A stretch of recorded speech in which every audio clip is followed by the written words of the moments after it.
Luka diabetes merupakan ciri khas dari luka yang muncul akibat kadar gula yang tidak terkontrol. Luka ini sering kali muncul di area kaki, dan tak sedikit pula orang yang berpikir bahwa luka diabetes tidak dapat disembuhkan. Bagaimana faktanya? Kali ini, saya Dandi Aditya Prayuda akan membahas penyebab dan cara mengobati luka diabetes bersama Dr. Wirya Ayugraha, selaku dokter spesialis bedah torak kardiak dan vaskular dari Bedside Hospital, dalam acara Doctor's Talk.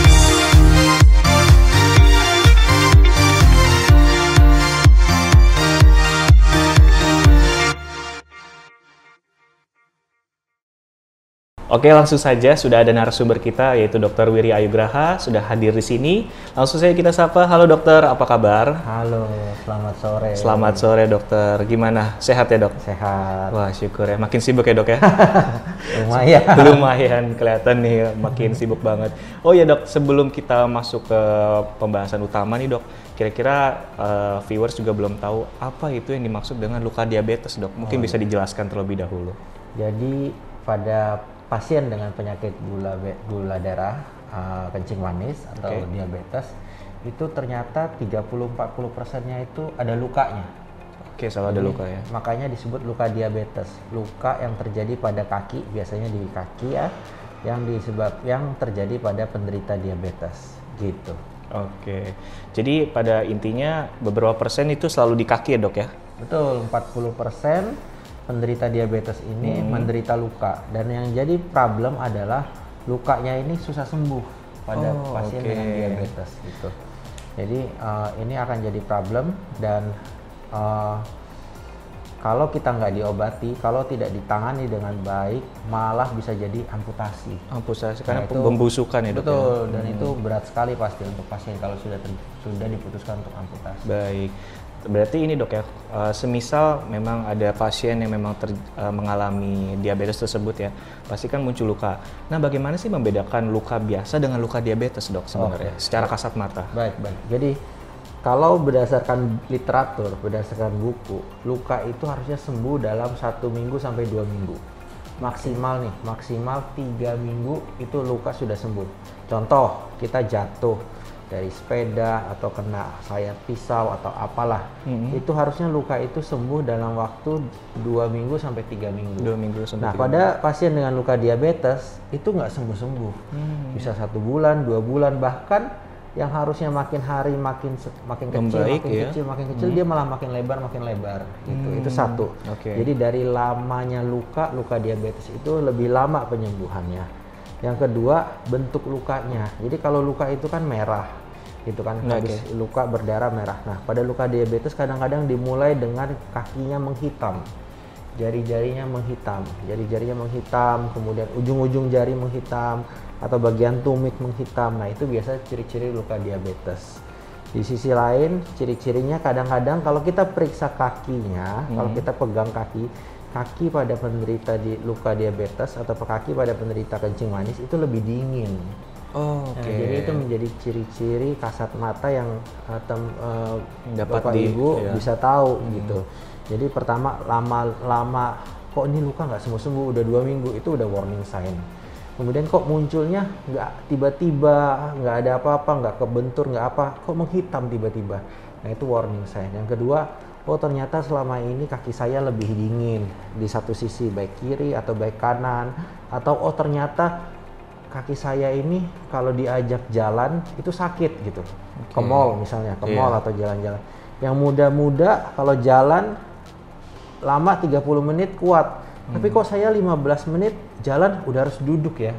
Tunggu dulu, santai dikit, kakinya baru enakan, baru di jalan lagi. Jadi 15 menit dia udah berasa sakit. Nah ini yang harus diperhatikan. Mungkin ini ada menderita luka pada penyakit pasien dengan kencing manis. Oke, tapi kan itu berarti ini ya dok ya, lebih ke ciri-cirinya juga termasuk ya dok ya. Tapi apa sih dok penyebab utama lainnya yang memang membuat luka diabetes itu susah disembuhkan? Karena kan susah nih dok ya. Apa sih penyebabnya kira-kira ya? Jadi begini, apa yang menyebabkan luka diabetes itu susah sembuh? Ada 2 hal. Yang pertama adalah neuropati. Neuropati itu artinya pasien tidak berasa kalau ada luka kadang-kadang. Mereka berasa setelah lukanya cukup besar, 2 cm, 3 cm, mereka baru berasa ternyata ada luka. Jadi pertama neuropati atau kehilangan rasa atau kakinya mulai nggak berasa sehingga pasien tidak tahu ada luka. Yang pertama. Yang kedua adalah gangguan pembuluh darah. Jadi pada pasien dengan kencing manis, aliran darah ke ujung kaki, aliran darah ke jari-jari itu tidak lancar, sehingga suplai makanan, suplai oksigen, suplai darah bersih itu ke kaki nggak lancar. Ketika suplai itu nggak lancar, akhirnya luka itu jadi susah sembuh. Jadi yang menjadi penyebab dari luka diabetes, satu neuropati, yang kedua adalah aliran darah yang tidak lancar ke ujung-ujung kaki atau jari, sehingga ketika ada luka, ketika kaki itu tergores atau apapun, penyembuhannya nggak maksimal. Karena aliran darahnya tidak lancar. Betul. Juga ke kaki ya, Dok ya. Karena kan kita kalau makan segala macam harus disuplai sama darah. Nah, darah itu nggak cukup banyak gitu. Oke. Berarti itu masih ada kaitannya sama tadi yang kakinya ciri-cirinya tuh dingin gitu, Dok. Betul. Karena tidak teralirkan darah dengan baik ke kakinya, Dok ya. Betul. Oke. Itu kan tadi ini ya, Dok ya, lebih ke kenapa sulit disembuhkan dan penyebabnya ya, Dok ya. Tapi biar nggak makin parah nih, Dok. Karena kan mungkin kalau udah terjadi kulitnya atau lukanya makin parah. Biar tidak makin parah, bagaimana cara mengobatinya, Dok? Kira-kira? Betul. Jadi begini. Salah satu komplikasi paling berat dari luka diabetes adalah amputasi. Ya, ketika luka tidak tertangani dengan baik, tidak dirawat dengan baik, pembuluh darahnya tidak diperbaiki dengan baik, yang jadi masalah adalah amputasi. Amputasi bisa di jari, amputasi bisa di setinggi jari, setinggi telapak kaki, setinggi lutut atau betis, bahkan sampai di paha. Nah, ini yang harus kita hindari. Bagaimana kita mencegah terjadi amputasi? Kalaupun terjadi amputasi, amputasinya nggak besar gitu. Kehilangan jari mungkin bagi beberapa pasien kehilangan jari tapi kalau disuruh divonis untuk jadi kehilangan satu kaki, satu sebetis, pasti jadi beban juga ya. Iya, jadi down, jadi burden untuk pasien, burden untuk keluarga. Nah, inilah bagaimana kita mencegah terjadi amputasi. Bagaimana caranya? Tadi dari penyebabnya. Penyebab pertama neuropati. Neuropati itu diobati dengan obat-obatan. Ya, itu tidak terlalu berefek lah. Nah, yang paling penting adalah memperbaiki aliran darahnya. Jadi yang harus kita lakukan adalah memperbaiki aliran darah ke kaki, supaya seperti nature-nya sebuah luka itu ketika dirawat dengan baik, diobati dengan baik, itu akan sembuh. Tapi ketika aliran darahnya nggak baik, pasti jadi rusak. Nah, tugas saya sebagai dokter bedah BTKV, bedah torak, kardiak, dan vaskular adalah memastikan aliran darahnya baik ke area luka. Jadi kira-kira seperti itu. Oh, jadi aliran darahnya dulu ya secara basic yang harus diperbaiki. Betul. Dok ya, sehingga bisa mencegah yang tadi kemungkinan terburuknya adalah diamputasi gitu, Dok ya. Baik, itu kan tadi kalau diobati supaya tidak makin parah, Dok. Tapi semisal luka diabetes ini tidak diobati, Dok. Selain amputasi, apa yang paling buruk, Dok?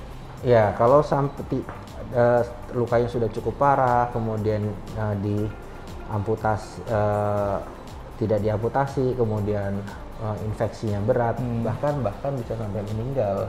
Gitu, karena di luka itu bisa terjadi infeksi, bisa protein keluar, dan lain-lain. Jadi bisa sampai meninggal. Nah, sekarang bagaimana cara memperbaiki aliran darah itu supaya baik? Jadi sekarang udah cukup banyak berbagai tindakan yang kita bisa lakukan adalah melakukan balonisasi.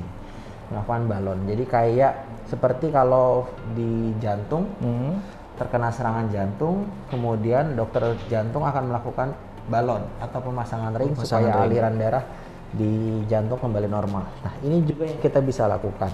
Jadi ketika ada gangguan aliran darah di kaki, kita bisa melakukan balon. Jadi pembuluh darah yang tersumbat kita cari lokasinya di mana, kemudian setinggi apa, derajat sumbatannya sebanyak apa. Nah, kita bisa lakukan balon. Pertama dilakukan balon, kemudian bisa dilakukan pemasangan stent. Sekarang banyak sekali stent yang cukup baik, hasilnya long term result-nya juga cukup baik. Kemudian terakhir kadang-kadang bisa kita bor supaya ini misalnya tersumbat banget, nggak bisa, susah banget, itu kita bisa bor sehingga aliran darahnya biasa normal. Ketika aliran darahnya kembali normal, artinya daerah luka akan mendapat makanan yang cukup baik. Nah, ketika itu sudah normal, tinggal kita rawat lukanya, sehingga mudah-mudahan nggak usah amputasi. Jadi banyak sekali pasien saya sudah divonis amputasi, kita coba untuk memperbaiki aliran darahnya dulu, kemudian lukanya dibersihkan, dirawat rutin dan teratur, kita nggak perlu amputasi, walaupun tetap ada yang berujung amputasi juga. Pada akhirnya amputasi. Pada akhirnya sih memang ini dok ya, pada intinya harus dari alirannya dulu yang diperbaiki, tadi melalui pemasangan ring atau balon ya dok ya. Jadi bisa mengalir ke luka yang memang di spotnya itu. Nah tapi ini nggak dok, ada saran nggak sih buat sahabat Bethsaida nih yang memang penderita luka diabetes untuk bagaimana mencegah terjadinya itu tadi luka diabetes? Ya, jadi begini, kalau seorang kencing manis, seorang penderita diabetes sudah ada luka, berarti itu artinya udah telat. Udah telat. Yang paling penting adalah bagaimana dia mencegah supaya itu kaki nggak luka gitu. Itu yang paling utama. Bagaimana cara mencegah? Yang pasti yang pertama adalah menjaga kadar gula darah. Itu pasti ke dokter internis khusus endokrin untuk menjaga kadar gula darahnya tetap teratur. Yang kedua adalah berhati-hati supaya kakinya nggak luka. Bagaimana? Pakai sepatu nggak boleh terlalu ketat. Hati-hati jangan tersandung. Hati-hati jangan kena luka. Kalau ada kayak daging keras atau apa namanya kapalan gitu, nggak usah diapa-apain, dibiarkan saja. Ya. Lebih baik pakai Vaseline atau pakai emulsion, pelembab dan lain-lain. Nah kemudian yang berhubungan dengan aliran darah yang harus diwaspadai begini, seorang penderita diabetes sampai ada luka dan lukanya nggak sembuh, itu nggak tiba-tiba, selalu ada sign and symptom, selalu ada warning sign-nya. Satu, tadi ketika Bapak Ibu jalannya udah nggak sekuat dulu atau jalannya nggak sekuat sama teman-teman sebayanya, orang lain bisa jalan 30 menit, kok saya 15 menit jalan kakinya jadi sakit, itu udah simptom gitu. Jadi kenapa dia bisa sakit? Karena ketika jalan kan itu butuh aliran darah yang cukup gitu, butuh sejumlah volume darah yang cukup. Ketika ada sumbatan, itu volume darah nggak tercukupi. Ketika volume darah nggak tercukupi, pasti akan nyeri, pasti akan sakit. Karena kan si jaringan otot segala macam dia kekurangan darah, jadi pasti nyeri. Jadi itu sign pertama.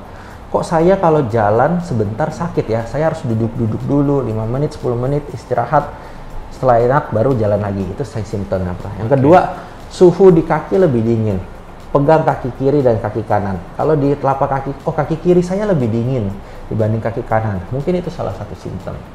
Kemudian kadang-kadang lebih pucat kakinya. Kalau yang seger kan merah gitu. Nah ini lebih pucat, lebih putih gitu. Itu juga jadi simptom. Atau kakinya lebih kecil dibandingkan sisi satunya. Nah itu juga simptom. Jadi coba dilihat bagi Bapak Ibu yang menderita luka diabetes, menderita kencing manis dalam waktu lama, pemeriksaan seperti ini harus dipastikan. Kalau memang ragu, kalau memang ada gejala, bisa kita lakukan pemeriksaan USG dulu, USG Doppler. Sederhana, nggak terlalu susah kok, nggak perlu biaya mahal, nggak perlu disuntik apa-apa. Kita bisa USG, kita bisa menilai aliran darah. Nah, ketika kita bisa menilai aliran darah, kita bisa tahu ini sudah cukup parah atau enggak. Kira-kira begitu. Jadi, pada penderita diabetes, yang pertama kontrol gula darah, yang kedua jaga kakinya supaya nggak luka, yang ketiga perhatikan tanda-tanda bahaya kalau ternyata ada gangguan pada aliran darah. Baik, berarti intinya bisa diidentifikasi secara dini dari diri sendiri dok ya. Itu tadi benar-benar dijaga banget. Dari segi di dalamnya itu masalah diabetesnya juga ya dok ya, kencing manisnya, pola makan juga dok ya pasti. Dan juga dari luar juga gimana supaya tidak jadi luka itu kakinya, dijaga untuk hati-hati jalan dan juga jangan sampai kena goresan dan lain-lain. Oke, mungkin itu saja pembahasan pada kali ini. Dr. Wirya, terima kasih banyak atas waktunya dan materi-materi yang sudah disampaikan. Semoga bermanfaat buat sahabat Bethsaida semua. Dan demikian tadi ngobrol seru kita bareng Dr. Wirya seputar luka diabetes. Untuk sahabat Bethsaida yang ingin bertanya seputar dunia kesehatan, bisa tuliskan pertanyaan di kolom komentar. Dan jangan lupa untuk like dan subscribe juga YouTube channel Bethsaida Hospital. Dan jaga selalu kesehatan kamu, tetap patuhi protokol kesehatan. Salam sehat, Bethsaida bersamamu.